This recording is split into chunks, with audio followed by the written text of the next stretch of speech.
À partir de la puberté, l'homme commence à produire des gamètes, les spermatozoïdes. Cette production, appelée spermatogenèse, est quantitativement très importante.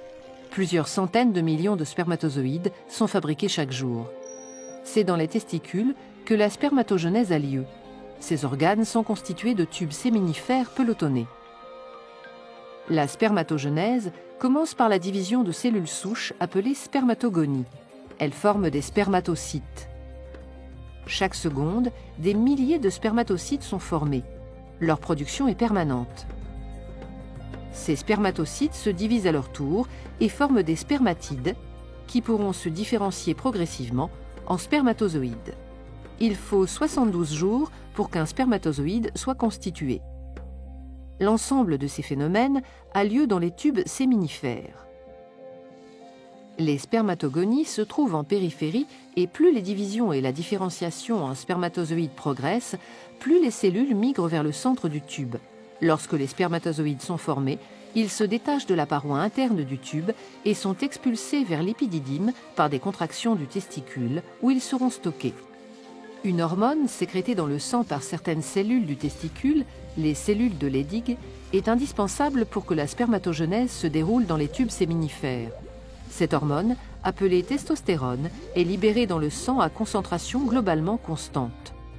La sécrétion de testostérone par les cellules de Leydig est contrôlée par le cerveau, en particulier par le complexe hypothalamo-hypophysaire. Situé à la base du cerveau, il comporte l'hypothalamus et l'hypophyse. L'hypothalamus sécrète une hormone, la GnRH, qui stimule directement l'hypophyse. Cette petite glande sécrète alors dans le sang deux hormones appelées FSH et LH. La LH agit au niveau du testicule. Elle stimule la sécrétion de testostérone par les cellules de Leydig. La FSH agit aussi au niveau des testicules, mais directement sur certaines cellules des tubes séminifères. Elle active la spermatogenèse. LH et FSH sont donc indispensables à la fabrication des spermatozoïdes dans les tubes séminifères. En permanence, la testostérone sécrétée par les testicules dans le sang agit aussi au niveau du complexe hypothalamo-hypophysaire. Plus la concentration sanguine en testostérone augmente, moins l'hypophyse sécrète de FSH et de LH. Au contraire, si la concentration en testostérone diminue, l'hypophyse sécrète une quantité accrue de LH et de FSH.